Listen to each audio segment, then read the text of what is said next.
Hey everybody, I'm Camden, And I'm Hannah. and this is Kingdom Company. This will be our first podcast that we are uploading and publicizing.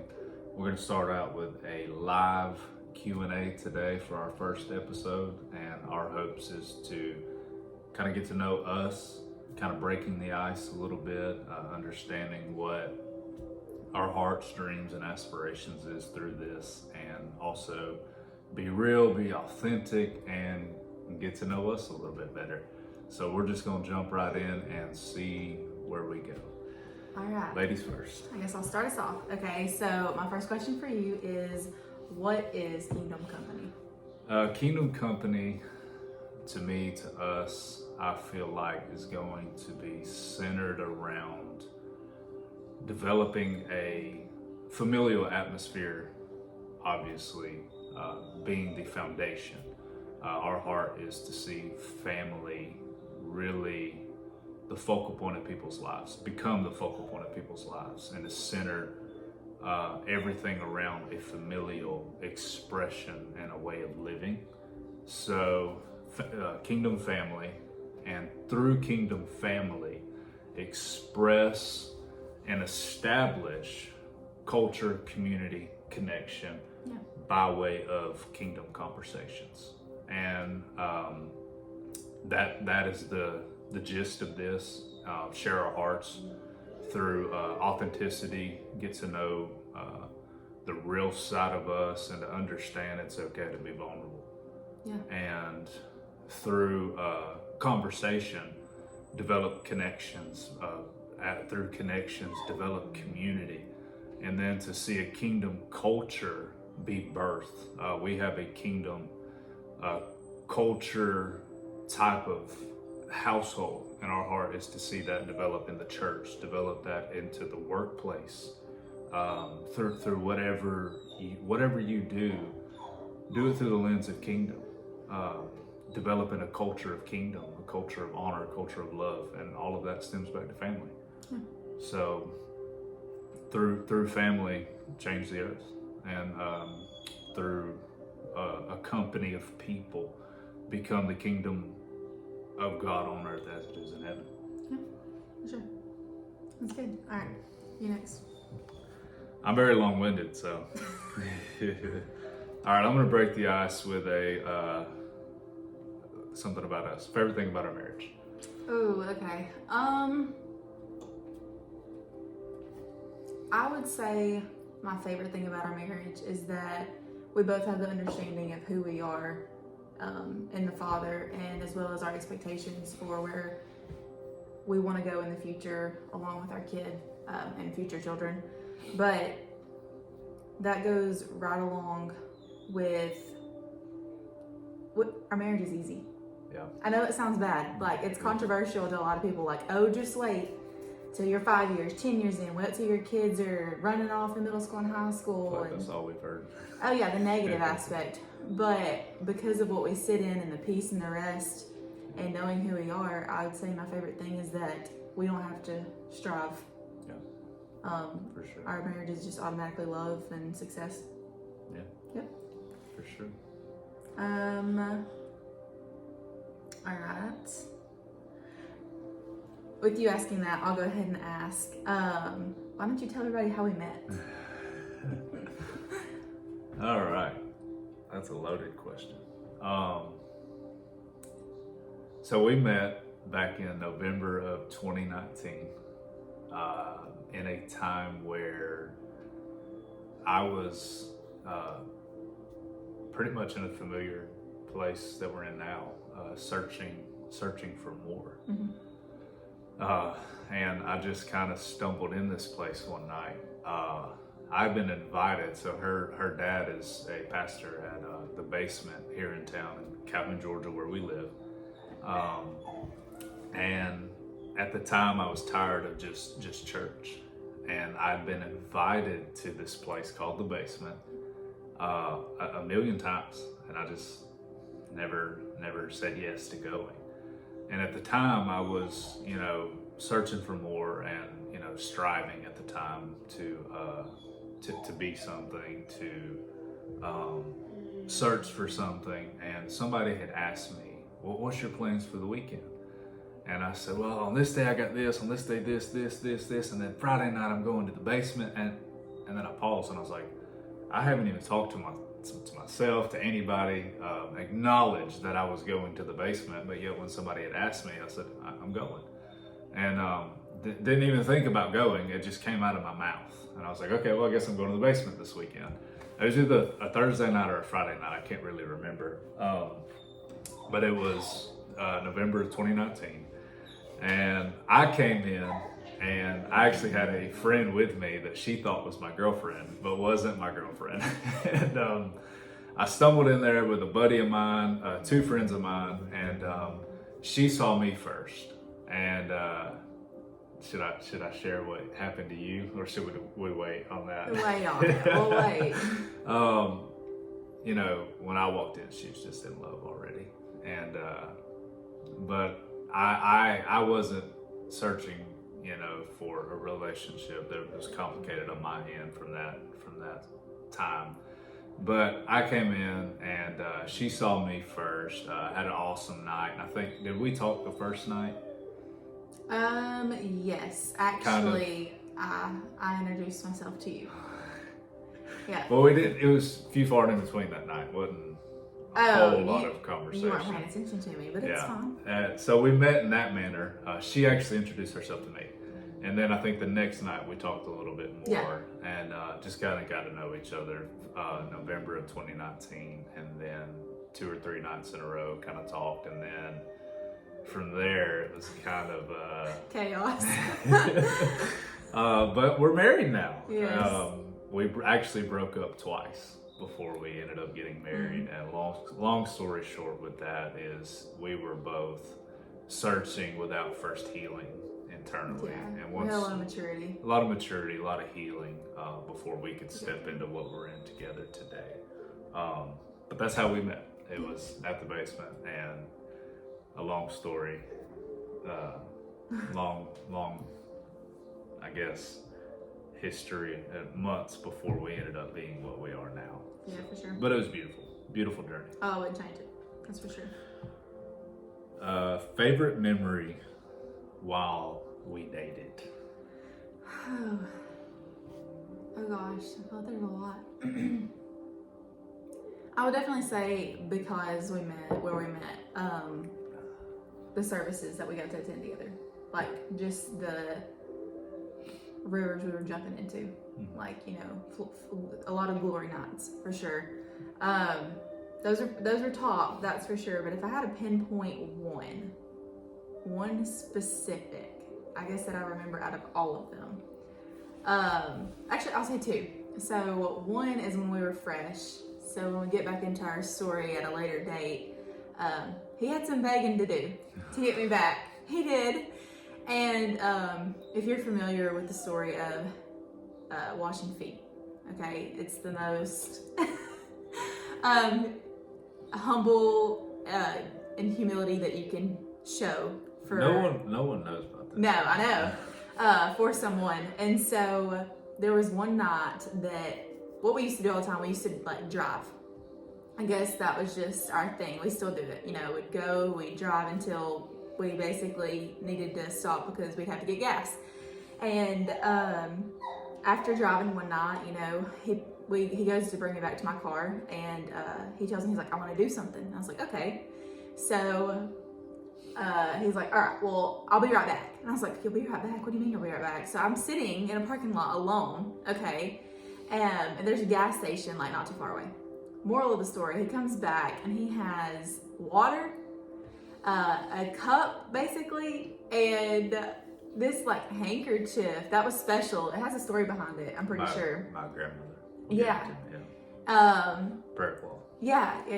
And so he had said that he was saving that and praying over it for the woman that he was going to marry. And you dipped it in water, and he washed my feet on the back of his tailgate. If that doesn't get any more country, I don't know what does. I'm not country. No. You won't find him in the woods or fishing, that's for sure. But shout out to Big B. Yeah. My fisherman. That's definitely probably top. I can remember it like it was yesterday. And then another one, we went to Altoona Lake and sat Oh yeah. sat on the hill. Stars, Yeah. We were stargazing and we saw more than one shooting star. Tell me how that happens in one night. And I'd never seen one in Bartow County where I lived. We saw them at the beach a lot. Yeah. It's Cape San Blas. Cape San But Blas. I forgot about that. Yeah, we saw like 12 that night. Yeah. Shooting stars, I guess, is kind of our thing. Yeah. So. Which is funny. 22. Yeah. 24. It is. But yeah, we literally sat there until the storm rolled in and we had to go. Yep. And then I almost fell down a hill and that was great. But I said, let me help you. She said, no, I got it. Well, drop and fell. Oh, so she's learned to let me help her. Yeah. Not to be so independent all the time. But yeah, that's probably mine. All right, let's see. I'll go back to serious. So what's your vision for this? Really, there's no like set in stone vision. Like I have a clear vision of what I want to see, but to be led by the Spirit, led by the wind is first and foremost. The focal point of my life is to really be led by the Spirit, and everything that I do, everything that I say, every decision I make. We might have to go muzzle her. Yeah, I know. All right, okay. We have a doodle that's very clingy. But I guess I can continue. To be led by the Spirit is my chief purpose in life, and as far as this goes, I always want to be led by the Spirit. I don't have any. We don't have anything set in stone for what it's supposed to look like. Like, yes, I have dreams. Yes, I have aspirations. Yes, I have goals that I wish to accomplish by way of His help. But as far as what I would like to see is people truly be impacted, lives to be impacted, lives to become whole, and by way of hopefully sharing our experiences, what we feel like is on our life, things that we have a lot of things that we've kept in private that we feel like Yahweh is wanting to publicize. And we've not wrestled with that, but like we've wanted to stay hidden. We've wanted to stay, in the confines of not getting out too early. Because a lot of people, they hear, oh, you got a call of God on your life and you got to go. And that's just not the case. You get seeded, you get planted, you get rooted. And we've been planted and rooted in beloved identity and inherited rest and divine rest. So now everything that we end up doing will be from the posture of rest and from a posture of hearing. And we have felt that it's time to get some of this stuff out and to share our hearts because we love people. Our heart burns for people. So if anyone can, just we say it all the time, if just one person is affected, then that's enough. And we've been around, we've been doing this long enough to know that more than just one person is going to be affected. And our heart is to see many of you, many people that met and not met yet, be impacted by the love of the Father. And even if you don't believe in the way that we do, in the manner that we do, I'll just say fruit speaks for itself. And the fruit of this, the fruit of our marriage, the fruit of our child, the fruit of my internal world, and when she first met me to now, the fruit that her mind, the renewing of our minds, the just what the fruit that we have tasted and experienced, we're not keeping it to ourselves. Right. And we want you to taste that. So within what we would like to see come out of this is that you taste our fruit, taste a little bit of what we've tasted, experience what we've experienced. And when you experience things together, that's how you develop a company of people. That's how you establish culture. So our heart is to establish culture, establish community, and I want to see a community impacted. You know, I believe that one yes can infect and affect, you know, an entire city. What could two yeses do? And you got two yeses here. We have a solid support system and support group that we believe that will also give their yes. So we're looking for a city, a region to be impacted by the love of God. And, you know, eventually I would like to move into having resources to fund, you know, whether that be people wanting to adopt, to like my heart is to, I want to get rich so you can get rich. Right.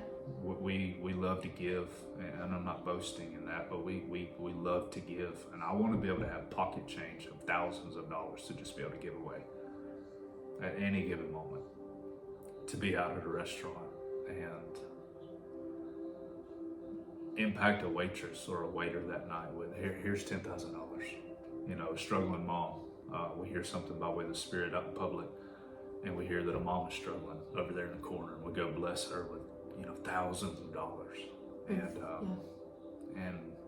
because we've seen that, we've seen, you know, giving, we've seen what a word, just kindness can do for somebody, and that's where our hearts postured in and rooted in, is to impact people, one son and one daughter at a time. Right. And we feel like this is a way to maybe even share our hearts to impact more than one, through video, through podcasts, through social media. You know, because I've wrestled with that. I hate social media, so I'm gonna let her handle all that. But yeah, we just felt like it's time to get some of this out there. So yeah, I agree. Yeah. Sorry. Oh man, I get emotional thinking about impacting people. What do you feel like you've most succeeded in as a mother? And you are a wonderful mother. So what do you feel like? I have a million things that I could list, but what do you feel like you, if you had to name just one, just narrow it down to one, most successful thing as a mother? Oh gosh, that's hard.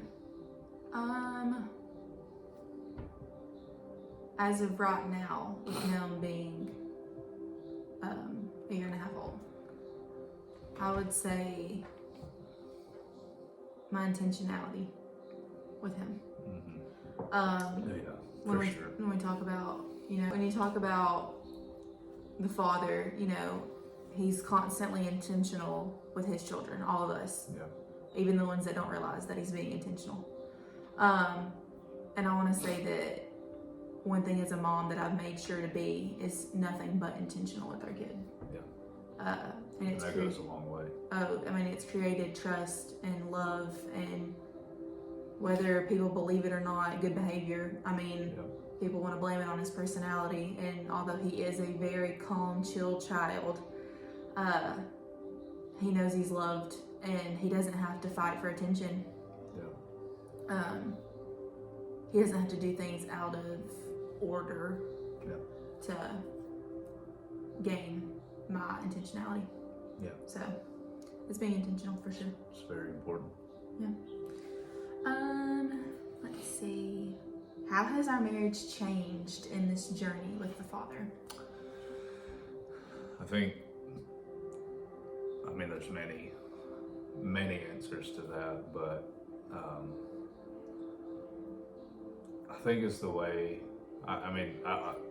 what you just said about him, intentionality, that flows with the Father, with our child, and with one another. I think it's being intentional about how you speak to one another. Oh my gosh, yes. That's really changed, because I'll admit I've not always done the best of that with how, you know, in years past, which, you know, we've never really fought, but like anytime we did bicker or anything, it would usually stem from like maybe how I would approach something, or how I would respond. Tone. Our tone, and but that goes back to intentionality of, I want to be intentionally focused on how I treat you as my wife, as the mother of my child, as a daughter, and we all still work on that, but we've gotten a lot better about that with how we approach one another. How she's still running. How we communicate. We have always been really good about communication. Like we stay up for hours talking to one another, but in the way we communicate is very important. And the way we communicate and how you can be intentional about how you get something across. Like you can get a point across without, getting mad, or get a point across without seeming like you're putting one another down. And that is something, it sounds minute, but that's something that I notice a lot in modern day culture and marriages and stuff, is you can, people don't know how to get their point across without putting someone down. Mm-hmm. And possibly not taking the other person's feelings into consideration. And that's one of the biggest things that I've had to learn as a modern day man, is I have to come from the side of, I have to take her feelings into consideration. And that was my child too. Everyone, we're so quick to say, oh, get over it. And it's like, no. Like, how can I resonate with you right now? Why are you feeling the way you're feeling? And, there is a line of, I can let you, because there's times where, you'll feel a certain way and I'm like, no, I don't want you to cross that line because I don't want you to think that way. But then there's a line over here where it's like, you know what, I can meet you there and, why are you feeling that way? So I guess communication in the sense of that aspect of why are you feeling the way you are? How can I help? And how can we communicate more effectively? Yeah. So my turn, right? Mm-hmm.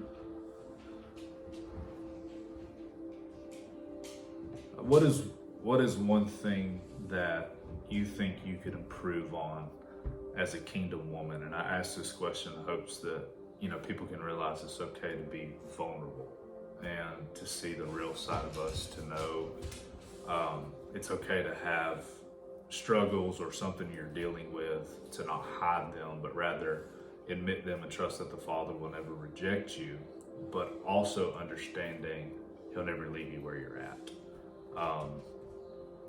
He doesn't walk close to the brokenhearted to keep them broken. He walks close to them to make them whole. So, what is one thing you think that maybe you could improve on, so to speak, as a kingdom daughter, whether that be something, seemingly insignificant or something, large? I've always said that, well, not always, until I became more humble, I guess. I've said that frustration is one characteristic that I don't want to see in myself eventually. Not that I have anger issues. I just can see myself, if something's not fixed or if I can't fix something as quick as I want to, it's fast to get frustrated. You know what I mean? Okay. That's definitely, a goal that I have, is to see nothing but the Father in me.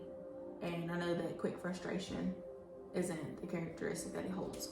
So as a daughter, that's something I definitely would want to improve on myself.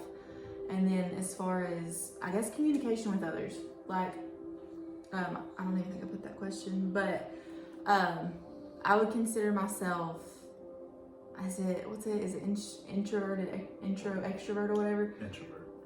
But I'm introverted. I'm to myself, especially when I'm new. I can come off rude. Actually, people think that I'm a very mean person,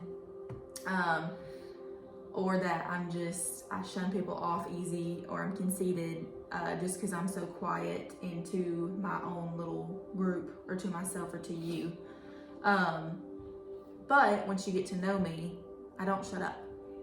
I think even my coworkers have, said, Miguel, you talk a lot. Like, yeah, I do. I know I do.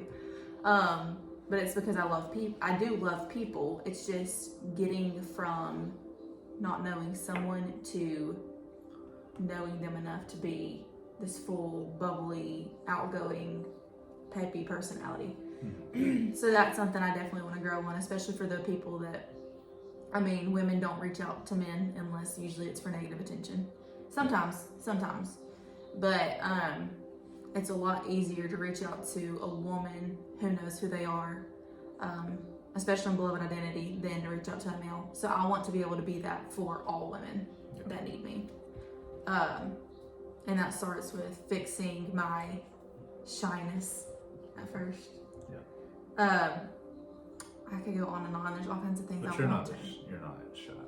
I will say that. I'm not as shy. That's When good. I first met you, yes. Now, well, you weren't shy with me. She just busted on over. Hey, I'm Hannah. I was like, oh, hey. I think another thing is, and this is open and honest. I mean, I think a lot of people deal with it, you know, and everybody says it, they should never do anything about it. The whole idea of, are you giving enough time to him? In the sense of like, I do sit and scroll on, you know, TikTok, or I, especially after our boy goes to bed, excuse me, it's easy to fall into things that you don't have to think about, I guess, especially when you've been with kids all day, like me, because I'm a teacher. You're talking all day and listening all day long to the point to where you just don't want to have to think about anything. And, you know, I guess that's intentional, like being more intentional with my time about the Father, and even, you know, reading the Bible. I guess I've seen where I've, especially since becoming a mom, kind of fallen away from reading as much as I used to. And don't get me wrong, I still listen like to the Father, the Holy Spirit. I still hear things. I still talk to him all the time, and I spend that time with him and commune with him. But, you know, there's a great way to learn about him, and that's through what he's given us as, you know, the Bible. So I think this would be my top 3 for sure.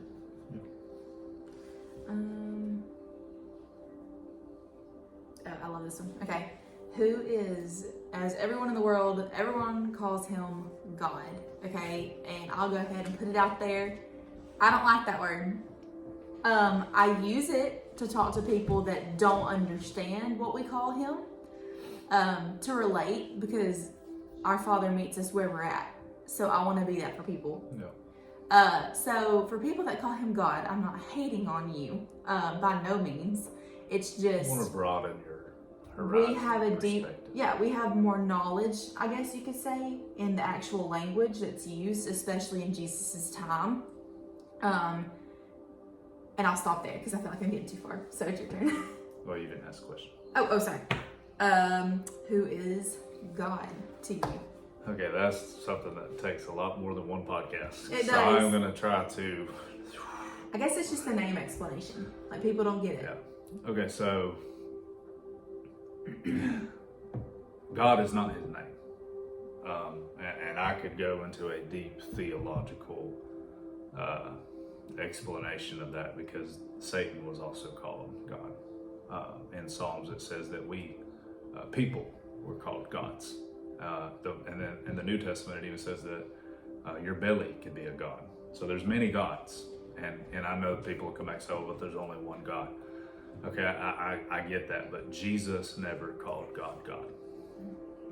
Is he God? Sure, yes. That is an area and an office that he can operate in, but that's not his name, and that's not who he is. You know, as far as names go, in the Old Testament, we see Yahweh, I am, Jehovah Jireh, stuff like that. But when Jesus steps onto the scene, he says, Abba. Abba is Aramaic for father. And the best way to illustrate that is when Jesus stepped on the scene, when he prayed it's not the Lord's Prayer, our Father who art in heaven, hallowed be thy name, thy kingdom, blah, blah, blah, blah, blah. That is the disciples' prayer. They asked, teach us, Jesus, how we should pray. They did not ask Jesus, how do you pray, Jesus? So Jesus said, okay, well, this is how you should pray. He met them where they were at and said, Right. our Father. He did not say, our God. And then, so like, when Jesus would have said, the header would be our Father, he was saying our Father, as in my Father is also your Father. And that would have opened the door for the disciples to be like, okay, what do you like? You may refer to him as Father, but we've only known him as a God. We've only known him as an Old Testament, retributive, punishing, murdering. I mean, let's be honest.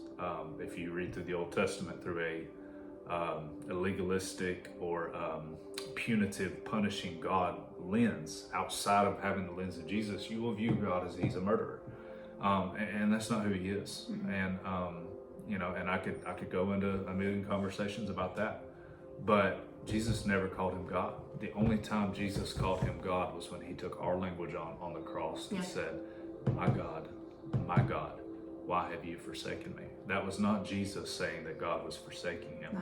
That was Jesus taking on the language of our fallen mindset, the Adamic lens. Jesus so put that on that he related to us, became one of us.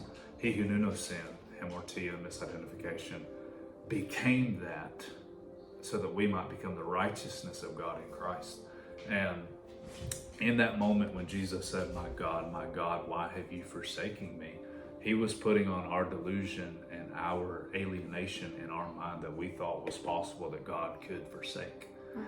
And he pushed through every single bit of that until he found his Father's face on the other side of every lie we believed and said, Father, into your hands I commit my spirit. When he was speaking against us, he said, God. Then when he found his Father's face, he said, Father. So he pushed through everything we thought was true about God.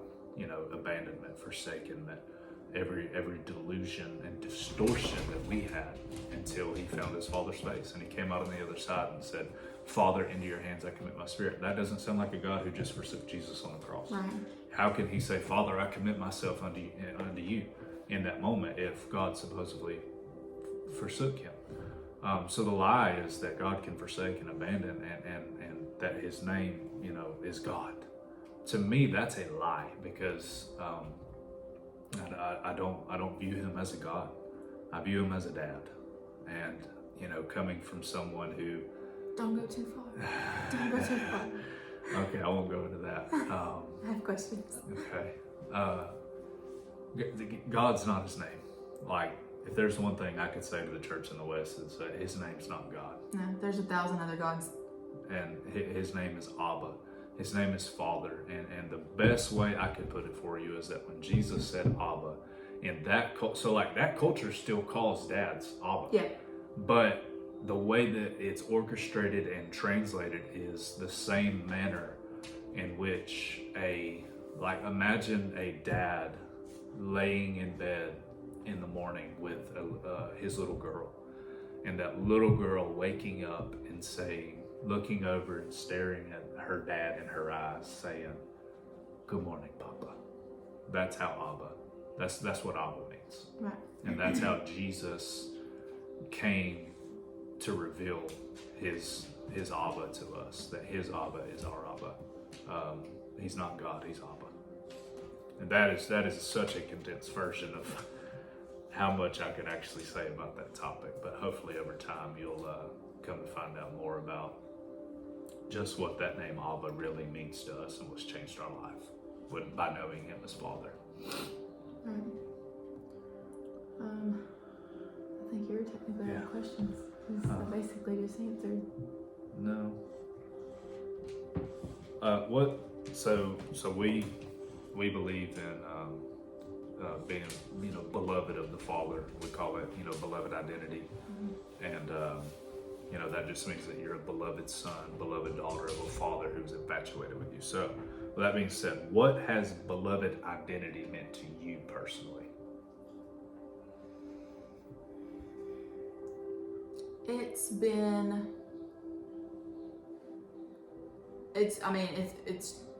my everything. I think it's changed absolutely everything. A part in my past when I was saved, so to speak,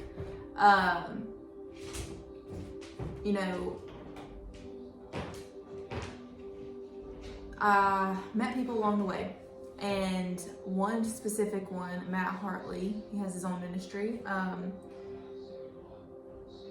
When I met him, he taught me that I was a daughter, a beloved daughter.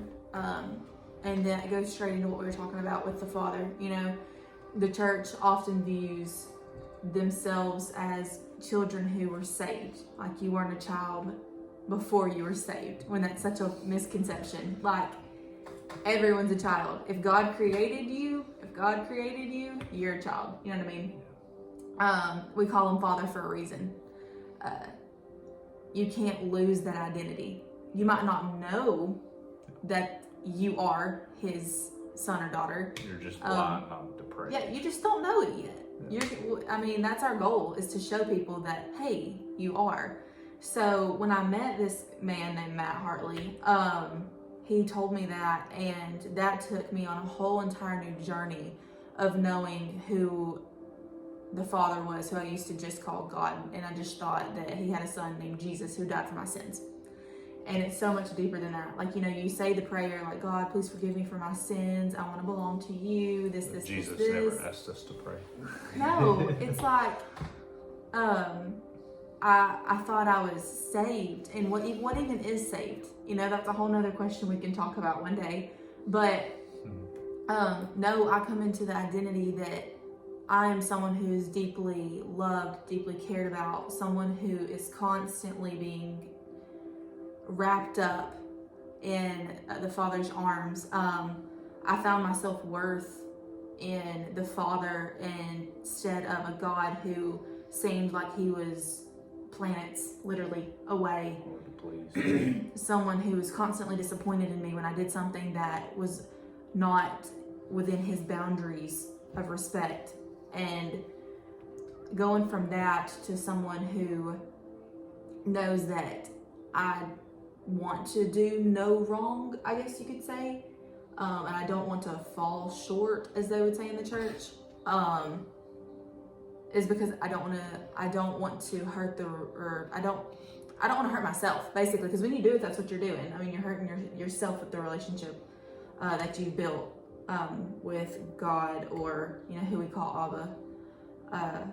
So basically, it's just been finding out who I truly am, my worth, and who the Father really is, and all his characteristics are only good. Yeah. You know what I mean? It's made me completely change who I was as a person, because I only want to have the characteristics that he does, because I'm a beloved daughter. I'm loved. That's easy. Let's see. Okay, these two kind of go, well, not hand in hand, I guess, but if you can answer them both, because it's kind of like your story. What did your childhood look like? And then later on in life, what was your biggest obstacle that you've overcome in life? Yeah. So like where I'm at now is light years compared to what I was even in just 4 years ago. So I want to say that I am not big on testimonies. Well, let me back that up. Sharing my testimony, unless Holy Spirit calls for it.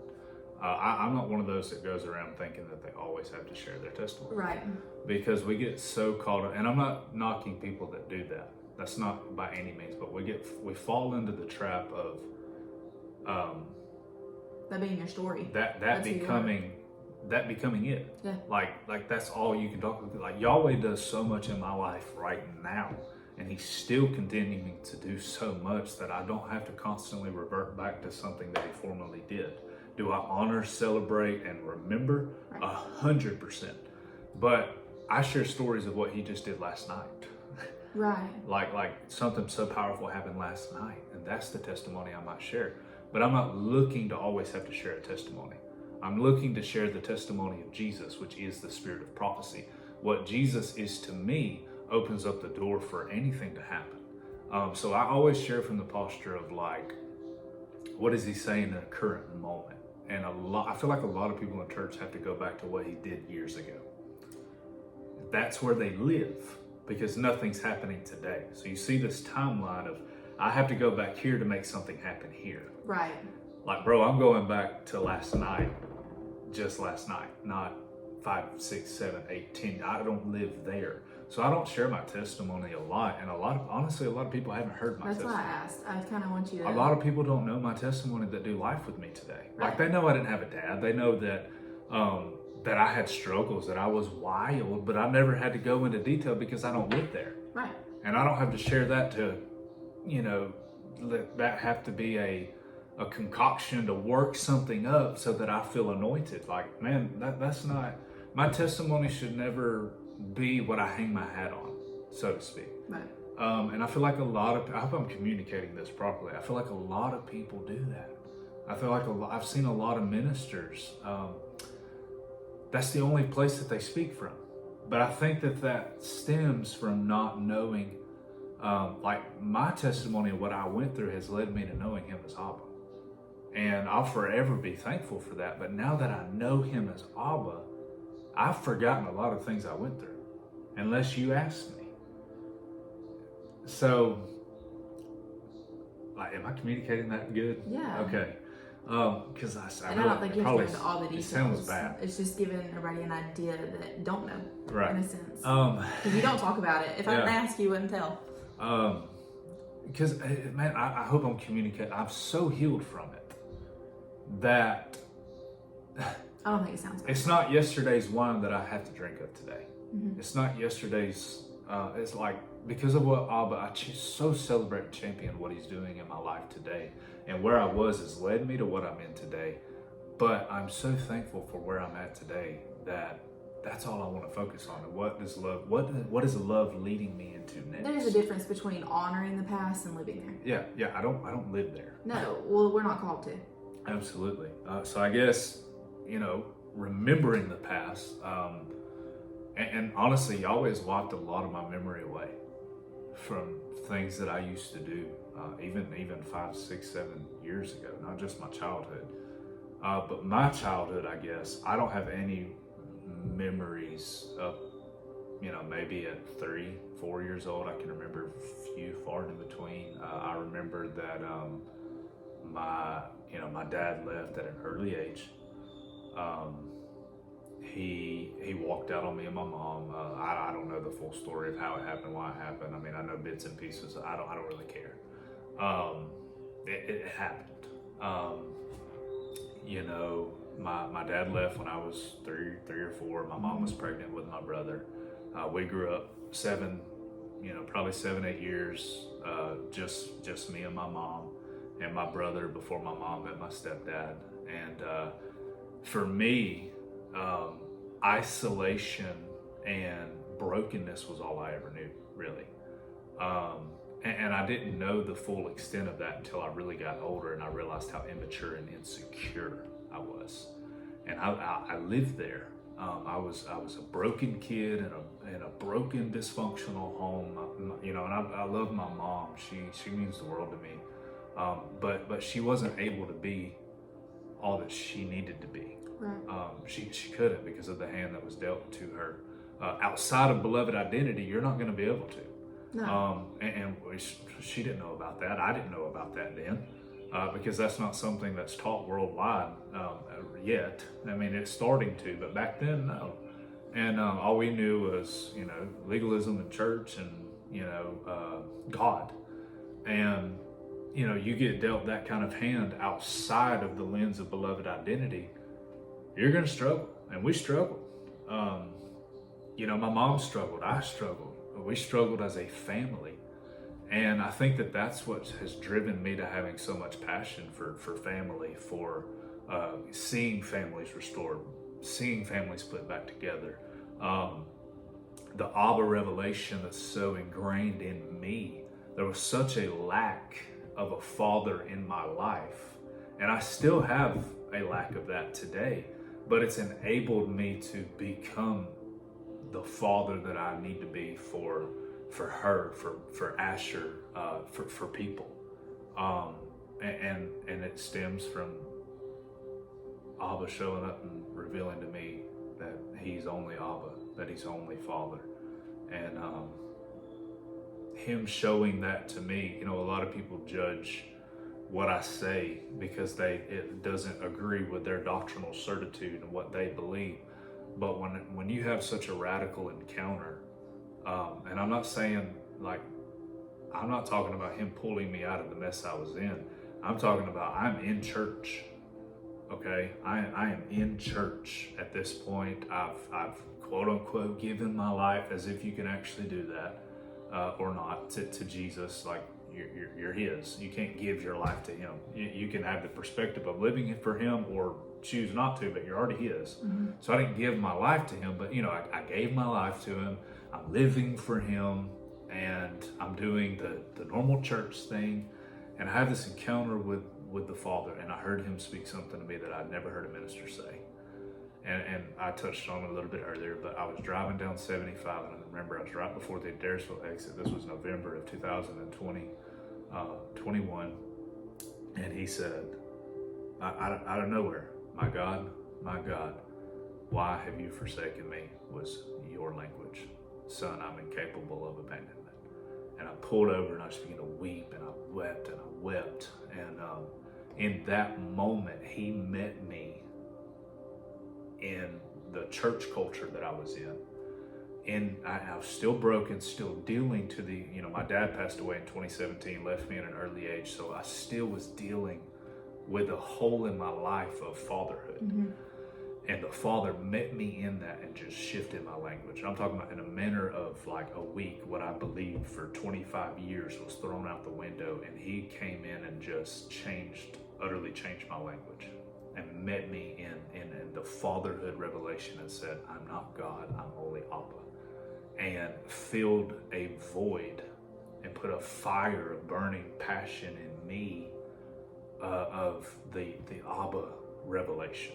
The dad revelation. So like people don't always agree with me, but you haven't, if you could have experienced what happened to me that day while at work in my truck driving down 75, the love of the Father that I felt, I just knew it was right. And it's almost like everything else before that just out the window. And since then, I've not had to speak from a broken place. Yeah. A place of lack, a place of without, a place of hurt, a place of betrayal, brokenness, regret, shame, guilt, condemnation. I mean, the list goes on and on for people.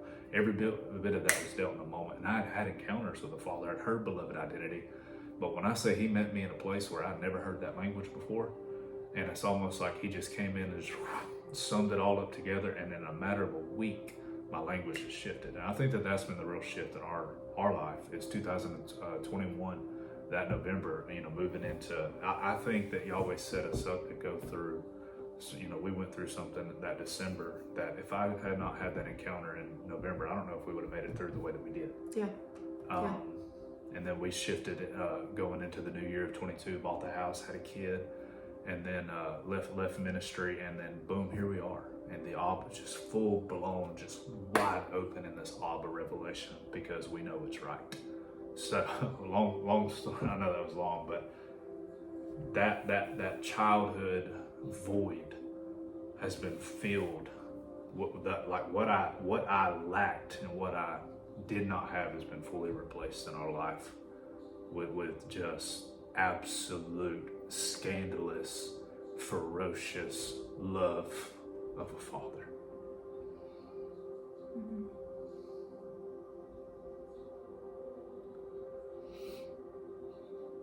Obstacle-wise, what would you say the biggest obstacle would be?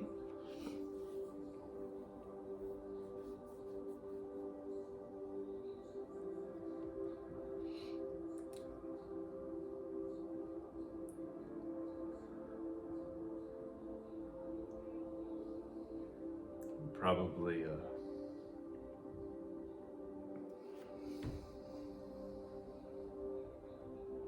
I think I know it for you,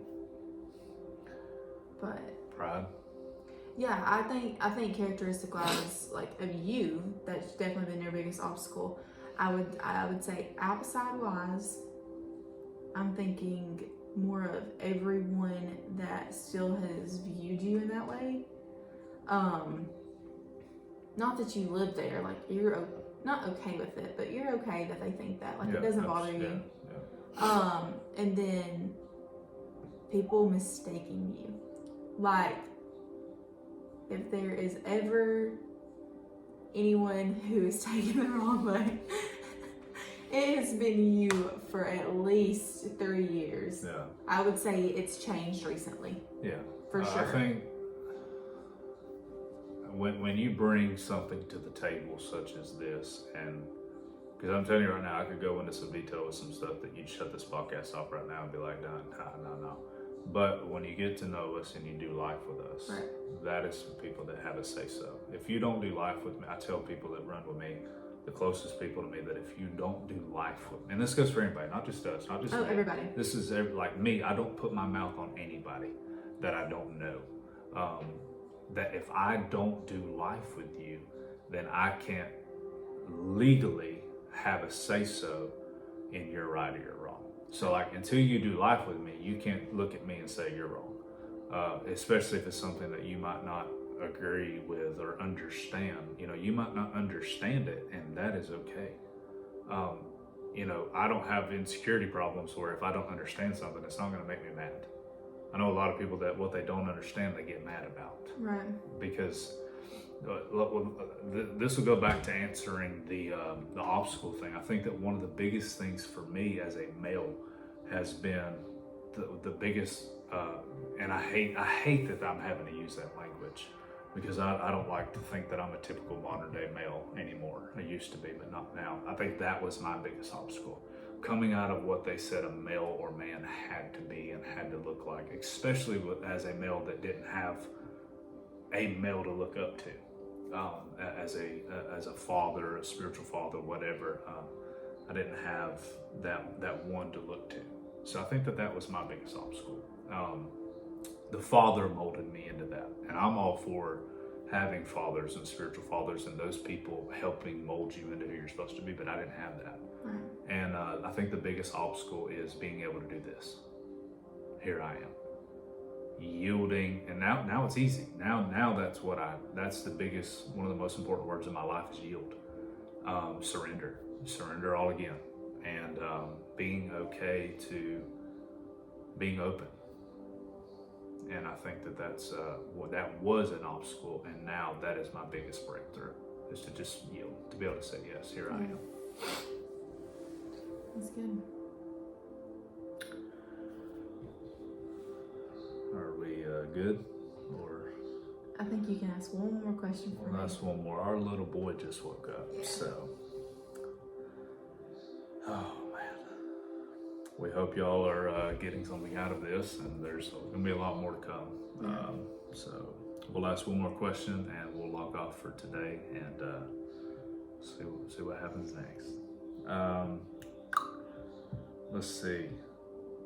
What do you want to see this year? This year, what do I want to see? We've had some personal things kind of come to a halt, a close. We're not real sure right now, but we're just being led by where Abba wants to take us. So I think my want for this year to be able to see it by the end of the year is, one, I want another kid.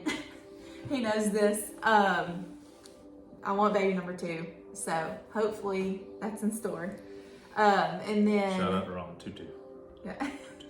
And then I want to see us grow as a family. Although we're already close, I would love to see more time with you guys. Going to personal matters, I started my master's degree, so I'm really excited to be able to hopefully start flowing in that easily. Yeah, me too. Yeah. You've already posted about it, so I can talk about it. I'm excited to see your writings and see where you get with the book, especially with this course with Mark Casto. And I'm ready to grow with friends, and this goes back to company. I'm ready to find our company, company of people that we're supposed to be true family with, that we can relate to within the kingdom. Absolutely. That's it. Absolutely. Could you name yours fast, or would you be long-winded? Culture, community, connections, and family. Yeah. You know, my heart's desire is to see a community of people set on fire for the love of God and the presence. I'm very jealous for presence, because I know presence matters.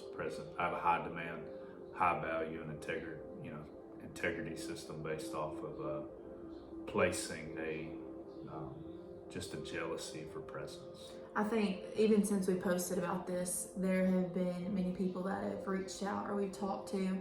That's another goal of mine, is I want to see people impacted this year. Like, even without having to go to a church service or having to do this or that or that, it's all about who we are as people and what we radiate off of us. Yeah. So I'm ready to see people affected. Absolutely. Well, I've enjoyed it. This is fun. Us too. This is a great episode 1. I love you. Well, we love you guys. Maybe, I don't know, should I close out prayer? Yeah. Maybe, yeah. And then we'll upload this, and hopefully, you'll subscribe to our YouTube page, follow us on social media. We've got TikTok, Instagram, and Facebook. Yep. And subscribe to the YouTube page, share that, get this out there. We want to, this is not about us, it's about you. Kingdom Company as our logo. That has, if you'll notice, it has 2 eyes. And I had a revelation about that, and it turns out she was actually thinking something very similar, if not the exact same thing. You want to go get him? It's funny, we actually did not mean to do that. And then I heard that, no, there's a reason behind why it's that way. There's 2 eyes in the word kingdom, and the reason why is because it's not about me, it's about us. And what I heard was, it takes 2. It's about me and you. Or it takes 2, me plus you, and me and my wife, me and my family, me and the Father, and then me and you. So my heart's desire is to see us do this thing together. Whether you believe in the Father, whether you believe like I do. Hey, baby.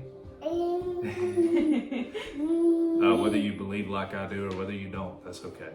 I'm not ever scared to do a life or a conversation with someone that doesn't agree like I do. So with that being said, I'm just going to pray, close us out. Yep. Yeah. Father, we love you. I thank you for this time. I thank you for everyone that's going to watch this. I thank you for just the opportunity. I thank you for life. I thank you for your love. I just have a heart of gratitude, a heart of thankfulness, and I'm just oozing with expectation, anticipation, and just jealousy for this. Jealous for what you're going to do. My heart is yearning for people to feel your passionate love, whether they see you like I do or whether they know you in the way that we do. That doesn't scare me. That doesn't move anything in my heart, because I know you'll meet people exactly where they're at. And I just speak that over people right now, that even if you don't see the Father as nothing but good and only as love, that one day soon you will. I pray that if you deal with anything that is outside of love's kind, that Yahweh comes and judges that thing, and that he touches you with love and says love refuses, and gives a definitive no to whatever it is that you may be currently facing. And I just speak by way of live stream that if he can reach somebody on a phone, on speakerphone last night in the way that he did, he can do this through a podcast. I believe I release the tangible presence and love of the Father right now over a camera and a recording, and that people will come back and watch this and just receive testimonies of healing and testimonies of feeling loved. And I just pray that right now. I pray that if anybody is dealing with anxiety, depression, suicidal thoughts, that they be touched and quickened right now with the love of the Father, that the love is meeting you where you're at as you listen to this. And I pray that if people have questions, that you would meet them in their questions right now. That if people are struggling and feeling broken, that you would meet them in their brokenness right now, because you're a God who stoops. You're a God who stoops. You stoop down and you meet us where we're at, but not to leave us, but it's to bring us up with you, and you carry us. So I pray that the love of the Father would just carry people from this day forward, that they hear this revelation and it impacts and quickens their heart, and that they be carried by love for the rest of their days. And I just speak joy and peace in Jesus' name. Amen. We love you guys. We'll see you on the next one.